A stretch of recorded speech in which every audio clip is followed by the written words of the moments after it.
Shri Bhupinder Yadav ji, Honorable Union Minister, Environment, Forest and Climate Change. Shri Tanmay Kumar ji, Chairman, Central Pollution Control Board. Shri B.K. Janjua ji, Honorable Chief Secretary, Punjab. Shri Gurmeet Singh Neem here, Honorable Minister of State of Punjab, Department of Environment. Khattar साहब अभी आने वाले हैं, honourable जो chief minister है हरियाणा के. श्री जयप्रकाश दलाल जी, honourable agriculture minister, जो ये फंक्शन हो रहा है उसमें सभी का कंसेंट जो है वो हमें चाहिए.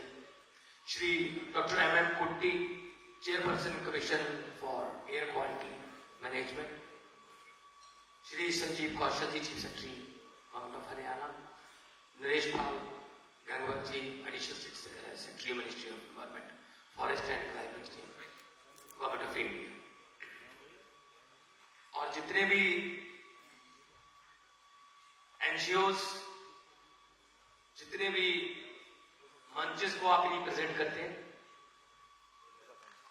आप सबका बहुत बहुत धन्यवाद भी है. आपका चला हुआ एक कदम हमारे सर माथे पर. आप लोग यहाँ इस जागरूकता मुहिम में पहुंचे, यहां से बहुत कुछ सीख कर इसको मल्टीप्लाई करना है नॉलेज शेयरिंग में. पराली एक पूंजी, पराली एन एसेट. कई सालों से पराली जो है वो नॉर्थ इंडिया का बहुत बड़ा मुद्दा है. और क्योंकि किसान जो है वो अपनी फसल उगाता है, उसके बाद जो उसका वेस्टेज, उसकी संभाल के लिए उसके पास कोई मैकेनिज्म सिस्टम नहीं है.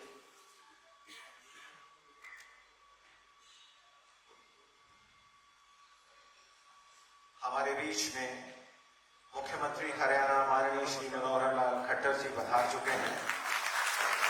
उनका स्वागत करिए. सर अपना इनको बताओ सर. जी स्टिल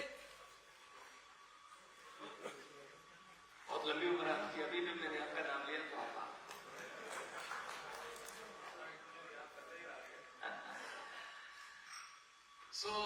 मैं शुरुआत यहीं से करूंगा कि असल में किसान भी पराली नहीं जलाना चाहता,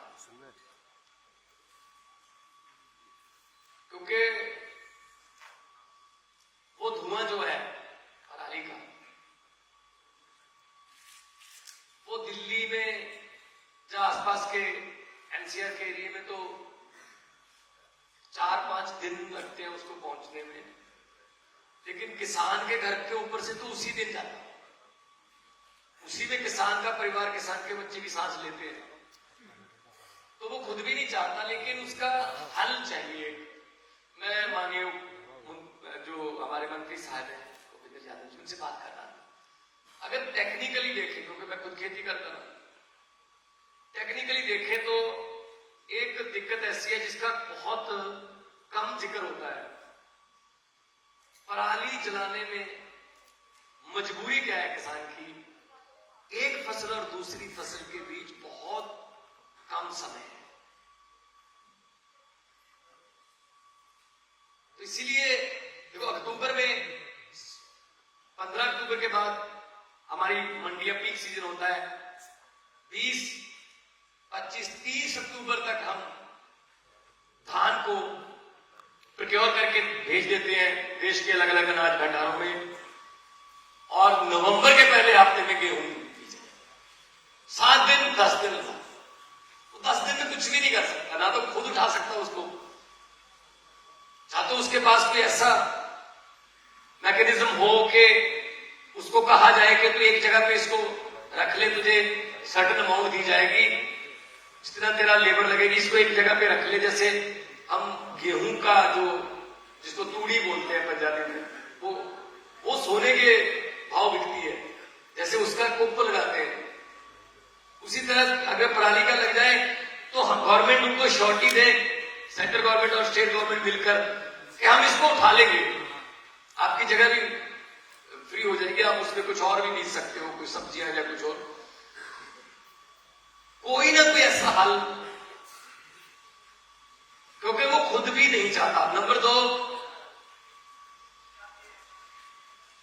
जो कंपनियां आ रही हैं पराली से बायोगैस, खाद, बिजली का भी प्रावधान है, लेटेस्ट टेक्नोलॉजी आ गई है हमारे पास, है पंजाब में कंपनियां। अभी रिसेंट अगर मैं कहूं तो नेहरा काका के पास वर्बियो जर्मनी की कंपनी है, वर्बियो ने अपना प्लांट लगाया सर, 1 लाख मीट्रिक टन एक साल में चाहिए उनको पराली, 47,000 एकड़ में वो पराली जलने नहीं देते। लेकिन 47,000 सिर्फ एक कंस्टिट्यूंसी की पराली होती है सर, सिर्फ एक कंस्टिट्यूंसी की, क्योंकि हमारे यहां 75 लाख एकड़ में हमारा धान की पराली। तो ऐसी कंपनियां आ जाएं, जैसा कि आपने मुझे ब्रोशर दिखाया, एप्रिशिएट कर रहे हैं आप ऐसी टेक्नोलॉजी को, लेटेस्ट टेक्नोलॉजी है, तो फायदा होगा। जब उसको पता चलेगा कि ये पराली को आग नहीं मैं लगा रहा, मैं पैसे को आग लगा रहा हूं,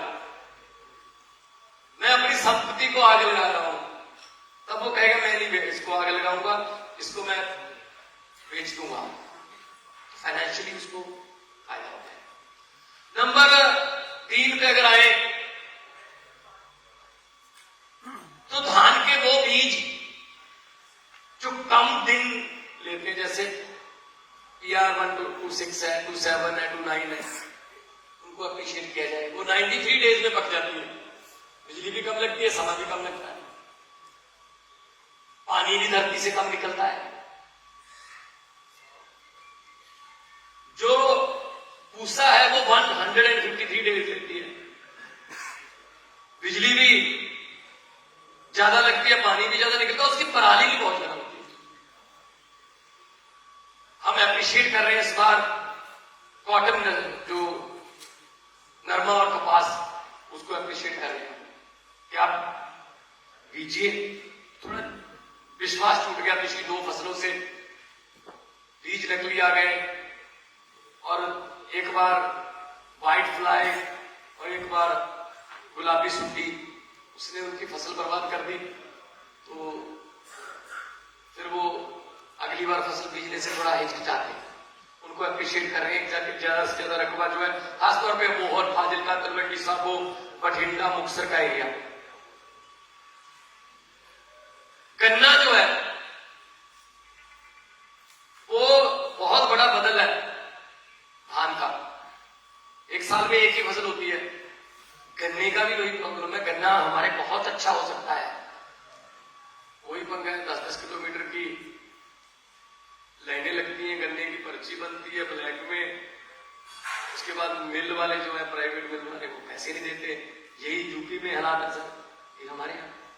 तो वो कहते हैं हमें चीनी बेचने दो, वो कहते हैं हम यहां से आप कुछ बाहर निकलने नहीं देंगे। तो ये जो तालमेल है वो बैठ नहीं पा रहा गन्ना। तो गन्ना को हम इस बार हमने शुगरफेड ने पहली बार हुआ है कि सारे पैसे दे दिए, हमने 380 रुपए क्विंटल, पूरे देश में सबसे ज्यादा हमने भाव दिया। और प्रोसेसिंग की तरफ अगर हम ध्यान दें, पठानकोट से ज्यादा मीठी लीची नहीं हो सकती जी, अगर लीची को प्रोसेस कर लें। अबोहर फाजिलका के किन्नूज को प्रोसेस कर दिया जाए, जलंधर के पोटैटो एंड टमाटो, कपूरथला का गार्लिक, पल्सेस, सनफ्लावर, मक्की, बाजरा, कौन सी फसल है जो पंजाब में उग नहीं सकती? पंजाब में कोई ऐसी फसल नहीं जो पंजाब में उग नहीं सकती, इतनी फर्टाइल लैंड है। लेकिन टेक्निक चेंज करनी पड़ेगी। धरती की उपजाऊ शक्ति में कोई कमी नहीं आई, लोगों की मेहनत में कोई कमी नहीं आई, बहुत मेहनती लोग रहते हैं यहाँ, लेकिन टेक्निक अपडेट करनी पड़ेगी। अब बीजने के तरीके बदल गए, फसल को स्प्रे करने के तरीके बदल गए, उनको मंडी में लेके जाने के तरीके बदल गए, ऑनलाइन हो गया सब कुछ। अगर हम किसान को अपडेट कर देंगे तो यही फसलें, पोल्यूशन भी बहुत ज्यादा कम होगा और उनको बहुत ज्यादा फायदा होगा। लेकिन उसके लिए हमें स्टेक होल्डर से बात करनी पड़ेगी, हमें किसानों से आंखों से आंखें मिला के बात करनी पड़ेगी।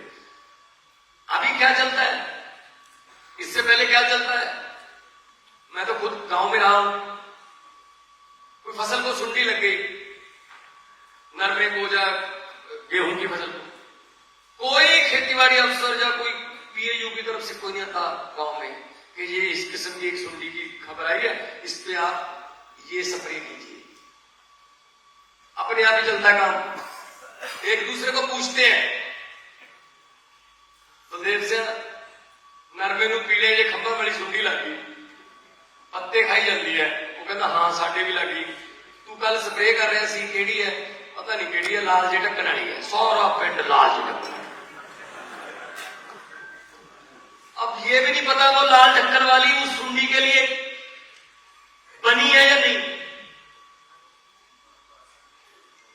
जो पेस्टिसाइड वाले दुकानदार है वो जिस दवाई को बेच के ज्यादा कमीशन मिलता है वो दे देते हैं। फिर क्या होता है, मैंने अपने खेत में स्प्रे कर दी, पड़ोसी ने नहीं की, 3 दिन बाद फिर सुंडी इधर आ गई। इसके लिए हमें बल्क बनाना पड़ेगा सर, कि 10-10 गांव का एक क्लस्टर बनाइए, कि अनाउंसमेंट हो गुरुद्वारा साहब के स्पीकर में कि ये 10 गांव में अपने बच्चों को और अपने मवेशियों को, पशुओं को आप बाहर मत निकालिए, इतने बजे से इतने बजे तक स्प्रे की जाएगी, तो पूरे इलाके से सुंडी खत्म होगी सर। ऐसे नहीं हुआ कि मैंने कर दी उसने नहीं की, तो उसने कर दी मैंने नहीं की।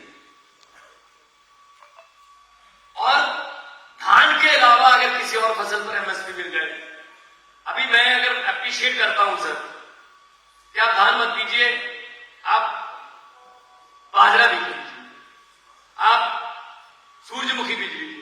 उन्होंने बीज ली, 10 में से 5 एकड़ आपको उन्होंने सूरजमुखी बीज ली, 5 में धान।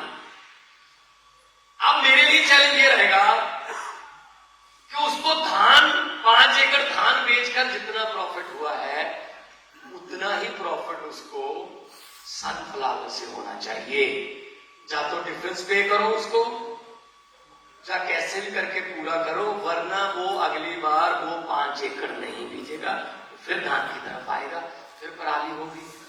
मैंने पार्लियामेंट में बोला था, मंत्री साहब तो मेरे पार्लियामेंट के भी साथी रहे हैं और मेरी स्टैंडिंग कमेटी जो थी उसके भी मेरे चेयरमैन रहे हैं, तो मुझे बहुत, जब मीटिंग होती थी एफसीआई की और सब कुछ हम डिस्कस करते थे, तो वहां भी मैंने यही बोला था कि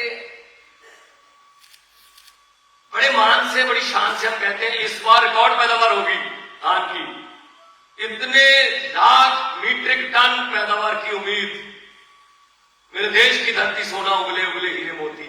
लेकिन हम ये नहीं सोचते, अगर इतने लाख मीट्रिक टन धान होगा तो पराली भी इतने लाख मीट्रिक टन ही होगी।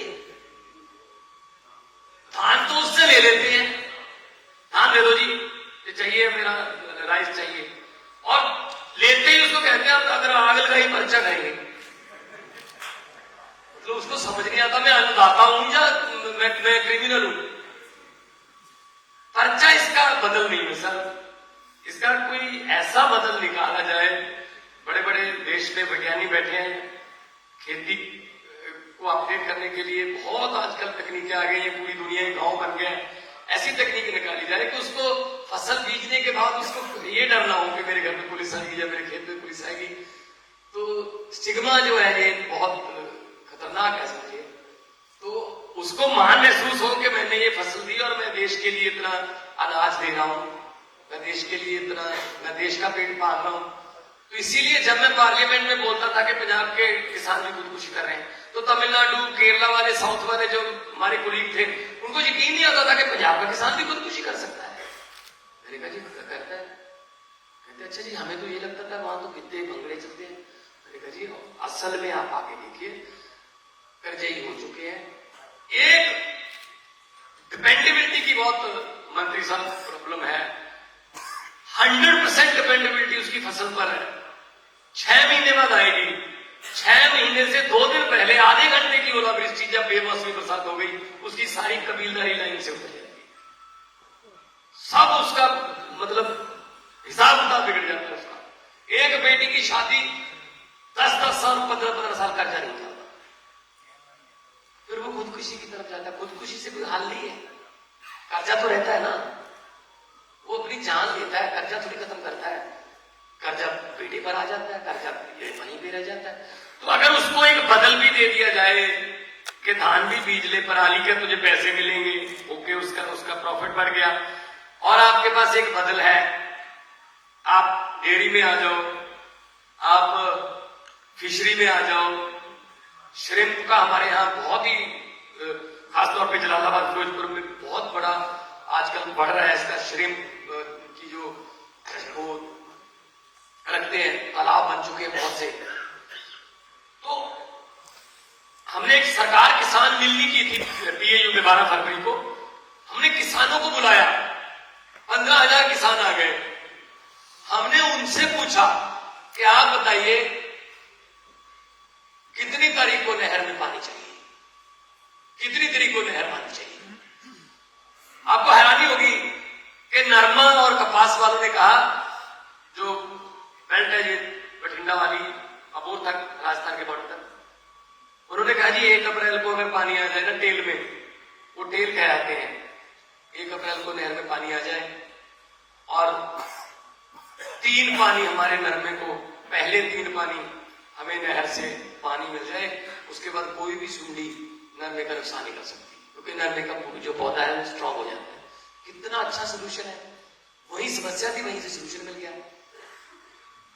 तो हमने कहा जी 1 अप्रैल को आएगा पानी इसमें, चाहे इधर उधर से जो मर्जी करें, आपको 1 अप्रैल को पानी आएगा, लेकिन आप नरमा दीजिए, आपका पास दीजिए। कॉटन इंडस्ट्री को भी, टेक्सटाइल, क्योंकि टेक्सटाइल बहुत कुछ है हमारे पास, लुधियाना सारा टेक्सटाइल है, अमृतसर टेक्सटाइल है। अभी 23-24 को बिजनेस समिट हो रहा है हमारा, इन्वेस्टमेंट समिट, टेक्सटाइल की कंपनी आ रही है, सनातन आ गया। तो एग्रो की ट्रैक्टर में हम सर पंजाब के देश के 80% ट्रैक्टर हम पैदा कर रहे हैं सर। देश के 80% साइकिल और साइकिल के पार्ट्स हम पैदा कर रहे हैं, hero A1 cycle. Tata steel हमारे पास आ गया, biggest after Jamshedpur, second biggest. तो पंजाब में कोई कमी नहीं है, टैलेंट की कोई कमी नहीं है सर, और लोग मेहनती है, गुरुओं पीरों की धरती है। जहां पे आके कोई सच्चे दिल से काम करेगा उसको बरकत ही होती है सर, कोई घाटा नहीं होता जहां पंजाब में आके कोई, क्योंकि पंजाबी से आपको तो अभी यूक्रेन में जंग लगी, अभी तुर्की में भूकंप आया, लेकिन आपको बाकी कुछ दिखे ना दिखे, लंगर दिख जाता सर पंजाबियों का वहां पे, क्योंकि गुरु नानक साहब ने 20 रुपए का लंगर शुरू किया था वहां। तो अगर हमारे पास आइडियाज हैं तो इसीलिए पंजाबी जो है वो अलग से पहचान रखते हैं। जोमैटो पंजाबी ने बनाया फरीदकोट का, ओला पंजाबी साने वाले, फ्लिपकार्ट पंजाबी। आइडियाज में कोई कमी नहीं है सर, जो जुगाड़ लफ्ज है वो भी डिक्शनरी को पंजाबियों ने दिया है, कोई ना कोई जुगाड़ हम कर ही थे। वो किसी कंपनी की, वो टूथपेस्ट की कंपनी थी, सेल बढ़ानी थी, तो पूरी मैनेजमेंट और जो उनके प्रमोशन के बोर्ड था वो सब बुला लिया उन्होंने कि सेल कैसे बढ़ाई जाए, आइडियाज दो। कोई कहे शाहरुख खान को ब्रांड एम्बेसडर ले लो, किसी ने कहा जी तेंदुलकर को ब्रांड एम्बेसडर ले लो, किसी ने कहा जी ये IPL की ब्रांड वो ले लो, ब्रांडिंग। कुछ एक पंजाबी बैठा था, वो कहता कुछ नहीं करने की जरूरत, सेल बढ़ेगी, जितने % सेल बढ़ेगी उसमें से 50% मेरा। कहते हाँ बता, कहते नहीं पहले लिख के दो, तो अगर बता दिया आइडिया खत्म। कहते चलो ठीक है, लिख के दे दिया, 50% तेरा, जितना है लेकिन कंपनी का 1 रुपया भी नहीं लगेगा, खर्चा नहीं होगा। कहते बता, कहते जी हमारा जो टूथपेस्ट की ट्यूब है ना, इसका मुंह बहुत छोटा है, तंग है, लोगों को बड़ी ऐसे जोर से प्रेस करके ब्रश पे लगाने की आदत है। थोड़ा मुंह खुला कर दो, लोगों को क्या मिलेगा, वो उसी तरीके से घुमाएंगे जितना आएगा सर। और कभी भी आप बता दो, कभी आपके पास पेस्ट ज्यादा आ गया, आपने वापस जाना कभी नहीं, चलो आ गया फिर, चलो कोई बात नहीं। तो जितनी सेल बढ़ी उसमें से आधा उसका। ये पंजाबियों के idea sir, we are global citizen sir. Punjabi एक ऐसी, हम ग्लोबल सिटीजन है, और पंजाब एक ऐसी स्टेट है जिसकी फ्रेंचाइज भी है। वैंकूवर में एक पंजाब बसता है, टोरंटो में एक पंजाब बसता है, Edmonton, Calgary, Melbourne, Sydney, Perth, Brisbane, Singapore, Malaysia, London, जहां जाओगे पंजाबी मिलेंगे आपको, कामयाब पंजाबी मिलेंगे, भीख मांगते हुए नहीं मिलेंगे, कामयाब पंजाबी मिलेंगे। बस थोड़ा सपोर्ट चाहिए। वो सपोर्ट अगर आप दे रहे हो सर, मेरे पास एक इंडस्ट्रियलिस्ट आए, कहते जी मैं इतने पैसे इन्वेस्ट करूंगा, इतना रोजगार जनरेट होगा, मुझे सरकार की, गवर्नमेंट की सपोर्ट चाहिए। मैंने कहा जी दे देंगे। कहते जी पहले वाली सरकारों ने दी नहीं। मैंने कहा जी दे देंगे, सपोर्ट दे देंगे, कोई प्रॉब्लम नहीं। जी सर सपोर्ट तो मुझे चाहिए। मैंने सपोर्ट दे देंगे। नहीं सर पक्का बात है, सपोर्ट देंगे। मैंने कहा क्या सपोर्ट मांग रहा होगा? जैसे कहेगा बिजली का टैरिफ कम कर दो, CLU में हमें थोड़ा छूट दे दो, या जमीन की लीज कम कर दो, और क्या छूट मांग रहा होगा? मैंने कहा क्या, किस what kind of support you need? कह रहे बस तंग मत करना, ये सपोर्ट चाहिए। तो सर हमें भी सपोर्ट चाहिए।